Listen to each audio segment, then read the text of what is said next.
मुल्क के मुख्तलिफ इलाकों में बादल बरस पड़े। लाहौर समेत पंजाब के मुख्तलिफ शहरों में बादलों की इनिंग्स। कसूर, फैसलाबाद, गुजरांवाला, गुजरात, हाफजाबाद, जंग, बहावलनगर में बादल जमकर बरसे। खैबर पख्तूनख्वा के मुख्तलिफ इलाकों में भी बारिश। क्वेटा, सिब्बी, खुजदार, लसबेला और तुरबत में भी मूसलाधार बारिश। कंदकोट, तंगवानी और कुरमपुर में भी बादल बरसे। बलाई इलाकों में बर्फबारी, बुलंद पहाड़ी चोटियां बर्फ से ढक गईं। इस्लामाबाद, बलाई पंजाब, खैबर पख्तूनख्वा, कश्मीर और गिलगित बल्तिस्तान में अक्सर मकामात पर बारिश और पहाड़ों पर बर्फबारी का इम्कान। खित्ता पोठहार और शुमाल मशरकी पंजाब में चंद मकामात पर यालाबारी का इम्कान।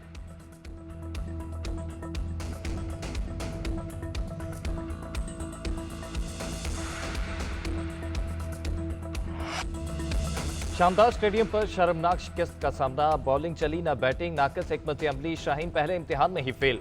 न्यूजीलैंड से 60 रन से शिकस्त दे दी। 321 रन के हदफ के ताक़ुब में कौमी टीम 260 रन पर ढेर हो गई। बाबर आजम और खुशदिल शाह के अलावा कोई भी बैटर विकेट पर ज्यादा देर न ठहर सका। बाबर ने 90 गेंदों पर 64 रन बनाए। खुशदिल शाह ने 69 और सलमान अली आगा ने 42 रन जोड़े। इंजर्ड फखर जमान 41 गेंदों पर 24 रन बना सके। सऊद शकील 19 गेंदों पर 6 रन बनाकर चलते बने। कप्तान मोहम्मद रिजवान 3, तैयब ताहिर 1, हारिस राऊफ 19, शाहीन अफरीदी 14 और नसीम शाह 13 रन बना पाए। मिचेल सेनेटर और विल ऑरेंज की 3-3 विकेटें। कीवी बैटर टिम लेथन सेंचुरी स्कोर करने में मैन ऑफ द मैच करार। कप्तान मोहम्मद रिजवान कहते हैं, बिल यंग और लेथन की सेंचुरी ने मैच हमारे हाथ से निकाल दिया। पाकिस्तानी टीम आज अल सुब कराची से दुबई रवाना होगी।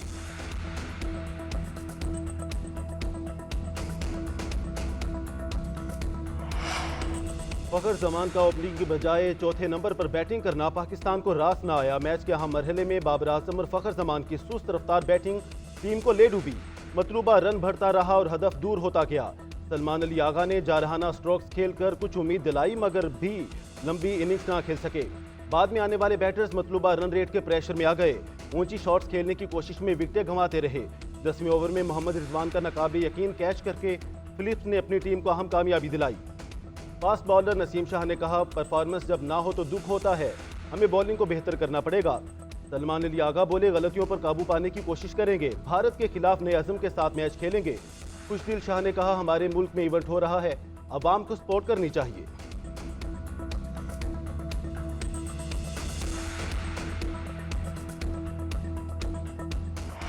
पाकिस्तान मैच हार गया, बस हम डिसअपॉइंट है। एक हमारे पास क्रिकेट थी इन्होंने वो भी तबाह कर दी है। बहुत डिसअपॉइंटमेंट है। हर दफा उम्मीद लेकर आते हैं, कंसिस्टेंसी अगर ले आए तो क्या ही बात है। पाकिस्तान ज़ाहिर जीत हार होती रहती है, वो भी अच्छा खेलते हैं, हम भी अच्छा खेलते हैं। इंशाल्लाह इंडिया से उम्मीद मतलब इंडिया पाकिस्तान के मैच में हमें उम्मीद है कि पाकिस्तान इंशाल्लाह जरूर जीतेगा। यार पाकिस्तान हार गया है, मगर कोई बात नहीं है, मायूस मत होए।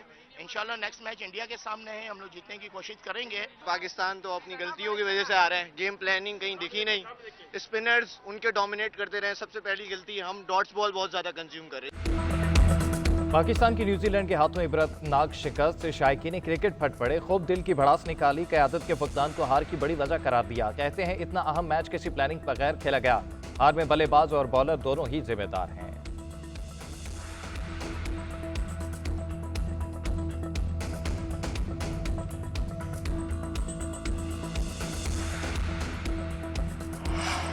पाकिस्तान में 29 बरस बाद आलमी क्रिकेट की बहार लौट आई। चैंपियंस के चैंपियन के लिए मैदान सज गया। इफ्तिताही मार्के से कबल मुख्तसर इफ्तिताही तकरीब।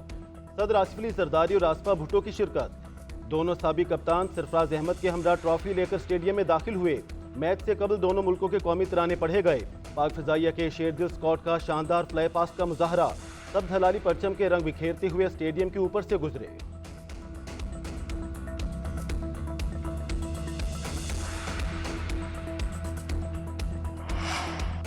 वज़ीर-ए-आज़म शहबाज शरीफ और chief justice of Pakistan justice Yahya Afridi की मुलाकात। वज़ीर-ए-आज़म ने अदालतों में तवीलुल मुद्दत से ज़ेर इल्तवा टैक्स तनाज़ात के हवाले से आगाह किया। ज़ेर इल्तवा टैक्स केसेस में मेरिट पर जल्द फैसलों की इस्तदा। लापता अफराद के हवाले से मौसर इक़दाम में तेज़ी लाने की यकीन दहानी। चीफ जस्टिस ने निज़ाम इंसाफ में बेहतरी लाने के लिए वज़ीर-ए-आज़म से तजावीज़ मांग ली। कहा, अदालती पॉलिसी साजी पर अपोजिशन को भी एतमाद मिलूंगा। अपोजिशन से भी तजावीज़ लेंगे ताकि इस्लाहात गैर मुतनाज़ और पायदार हों।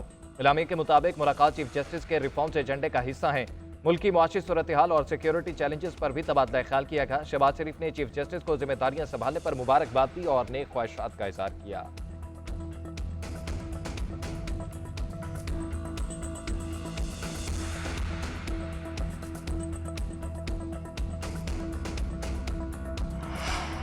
मुआशी इस्तेहकाम फर्द वाहद नहीं बल्कि पूरी टीम की काविशों की बदौलत मुमकिन हुआ। मईशत की पायदार तरक्की के हवाले से मजीद मेहनत के लिए पुरज़्म हैं।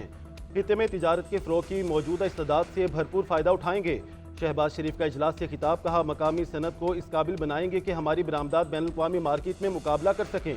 सनत, ज़राअत, IT की तरक्की, रोज़गार की फराहमी और बरामदात में इजाफा अवलीन तरजीहात में शामिल हैं। डिजिटल करेंसी को रेगुलेट करने के हवाले से भी मुशावरत जारी है। वज़ीर आज़म की ज़ेर सदारत इक़्तिसादी मुशावरती कौंसिल का इजलास, अरकान का हुकूमती पॉलिसियों पर एतमाद का इजहार, मुस्तक़बिल के लिए तजावीज़ दी। उधर शहबाज शरीफ से बहरीन के मजलिसुल नवाब के स्पीकर अहमद बिन सलमान की क़यादत में 11 रुकनी पार्लिमानी वफ़द की मुलाकात। वज़ीर आज़म ने बहरीन के सरमायाकारों को पाकिस्तान में सरमायाकारी की दावत दी।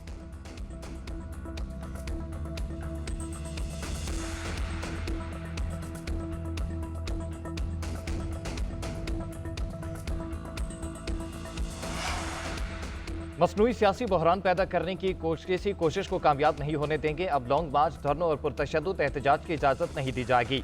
पार्लियामेंट के अंदर और बाहर इंतशार फैलाने वालों के अज़ाइम बेनकाब करना होंगे। मुस्लिम लीग नून के कायद नवाज शरीफ की सेनेटर इरफान सदीकी से मुलाकात में गुफ्तगू, कहा यह गिरोह संजीदा मुज़ाकरात और सियासी अफ़हाम तफ़हीम की सलाहियत नहीं रखता।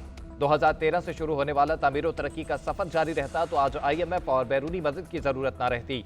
मुल्क एक बार फिर अपने पांव पर खड़ा हो रहा है। अवाम अब तामीर व तरक्की के सफर में रखना डालने की किसी को इजाजत नहीं देंगे। इरफान सदीकी ने नवाज शरीफ को सेनेट में पार्लिमानी पार्टी की कारकर्दगी से आगाह किया।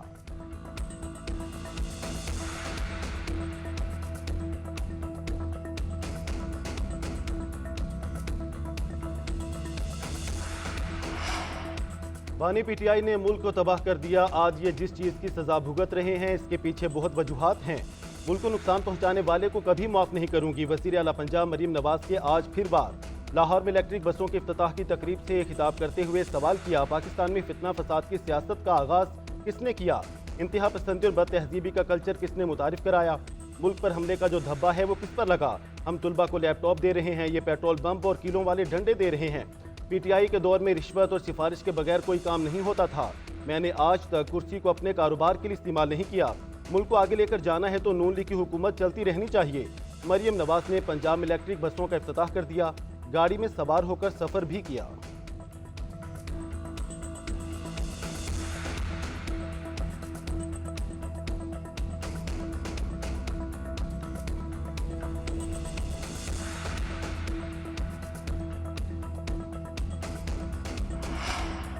हुकूमत के साथ अब मुज़ाकरात नहीं होंगे, जो होगा सड़कों पर होगा। इत्तेहादी जमातों को साथ मिलाकर भरपूर एहतजाज करेंगे।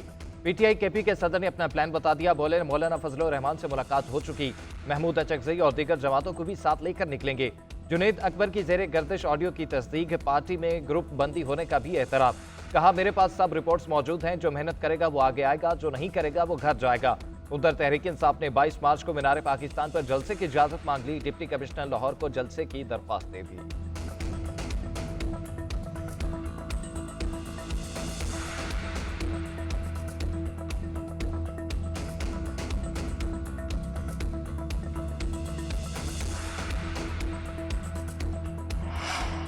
वफाकी हुकूमत के साथ अभी कोई बात नहीं हो रही। मुज़ाकरात के लिए कोई बैकडोर चैनल इस्तेमाल नहीं किया जा रहा। हमने हुकूमत को मुज़ाकरात का मौका दिया था, इन्होंने संजीदगी नहीं दिखाई। PTI रहनुमा असद कैसर की अदालती पेशी के मौके पर मीडिया से गुफ्तगू, कहा अवाम ने 8 फरवरी को जिन्हें मुस्तरद किया वो आज पार्लियामेंट में बैठे हैं। अदालतों से इस वक्त इंसाफ मिलने की कोई उम्मीद नहीं। एक सवाल के जवाब में बोले शेर अफजल मरवत के मामले पर पार्टी तरीकाकार पर अमल होगा।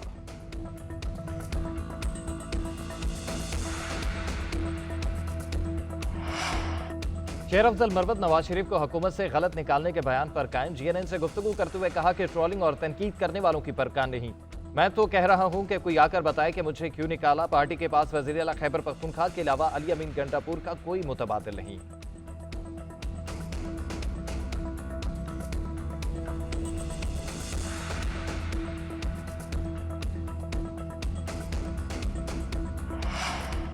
Army chief general Asim Munir का बरतानिया में फकीदुल मिसाल इस्तकबाल। तारीखी royal horse guard parade ground में गार्ड ऑफ ऑनर पेश। बरतानवी मिलिट्री बैंड की तरफ से पाकिस्तान का कौमी तराना भी बजाया गया। ISPR के मुताबिक आर्मी चीफ बरतानवी अस्करी और सिविल क़यादत से मुलाकातें करेंगे। बरतानवी chief of defence staff, chief of general staff और नेशनल सिक्योरिटी एडवाइजर से भी मिलेंगे। आर्मी चीफ के बरतानवी होम सेक्रेटरी से भी मुलाकात शेड्यूल। लैंड वारफेयर सेंटर और फर्स्ट स्ट्राइक ब्रिगेड का भी दौरा करेंगे। सिपा सालार उभरते हुए वर्ल्ड ऑर्डर और पाकिस्तान के फ्यूचर आउटलुक पर इजहार ख्याल करेंगे।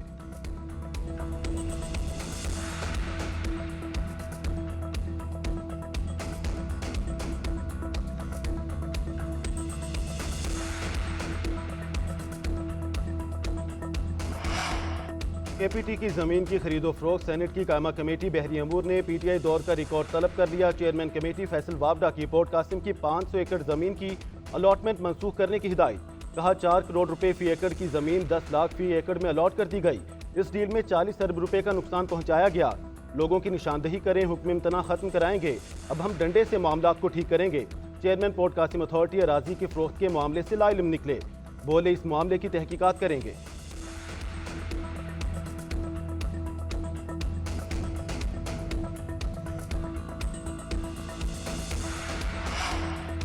वज़ीर ख़ज़ाना मोहम्मद औरंगज़ेब से वर्ल्ड बैंक के एग्जीक्यूटिव डायरेक्टर्स के वक्त की मुलाकात, मुआशी सूरत हाल और इस्लाहाती एजेंडे पर तबादला ख्याल। वज़ीर ख़ज़ाना ने हुकूमत के ढांचा जाती इस्लाहात का खाका भी पेश किया। कहा हुकूमत का काम कारोबार करना नहीं, हम कारोबार दोस्त माहौल को यकीनी बनाने के लिए पुरज़्म हैं। ऐसा माहौल देंगे कि प्राइवेट सेक्टर मुआशी तरक्की की क़यादत करे। आलमी बैंक के एग्जीक्यूटिव डायरेक्टर्स ने हुकूमत के इस्लाहाती एजेंडे को सराहा।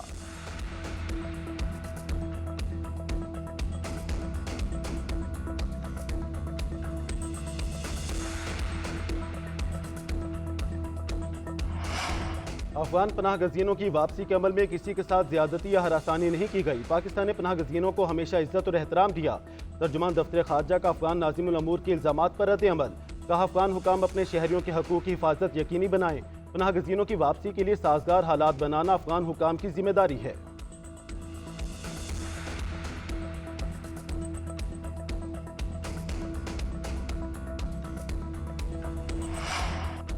सिंध के हकूक पर डाका डाला गया तो पीपल्स पार्टी आवाज उठाएगी। वजीर इत्तलात सिंध शर्जील मेमन ने बता दिया। उमरकोट में मीडिया से गुफ्तगू करते हुए कहा विफाक के साथ हमारे जो भी इशूज हैं उन पर मौक़िफ़ वाज़ेह है, इन्हें ब्लैकमेल नहीं कर रहे, चाहते हैं हमारे जायज़ मुतालबात पूरे किए जाएं।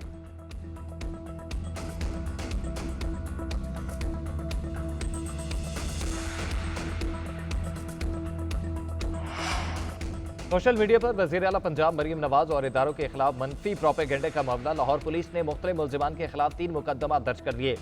मुकदमात में पीका एक्ट समेत दीगर संगीन दफात शामिल हैं।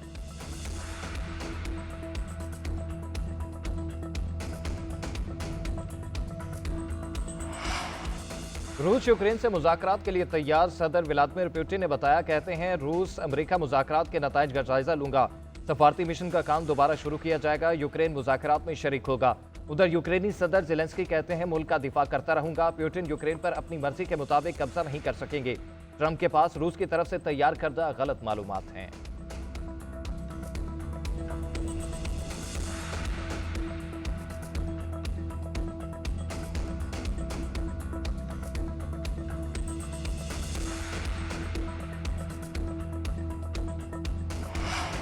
अमेरिकी सदर डोनाल्ड ट्रंप ने यूक्रेनी सदर ज़ेलेंस्की को डिक्टेटर करार दे दिया। सोशल मीडिया बयान में कहा यूक्रेन अमेरिका से ऐसी जंग में शामिल होने को कह रहा है जो जीती नहीं जा सकती। रूस के साथ जंग के खात्मे के लिए कामयाब मुज़ाकरात जारी हैं। ज़ेलेंस्की के लिए बेहतर है कि तेजी से आगे बढ़ें, वरना इसके पास कोई मुल्क नहीं बचेगा।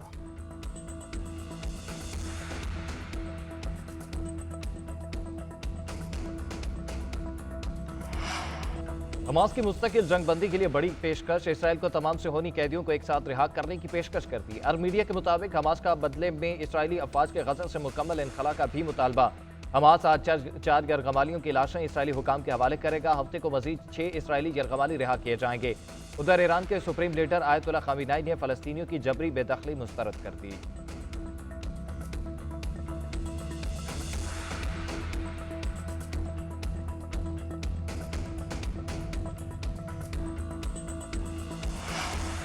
रेखा गुप्ता दिल्ली की नई वज़ीर आला मुकर्रर आज रामलीला मैदान में हल्फ उठाएंगी। भारतीय मीडिया के मुताबिक पार्टी हेडक्वार्टर में नौमुंतखब बीजेपी MNAs की मीटिंग में रेखा गुप्ता को वज़ीर आला के तौर पर नामजद करने का फैसला किया गया। सुषमा स्वराज, शीला दीक्षित और आतिशी के बाद रेखा गुप्ता चौथी खातून वज़ीर आला होंगी।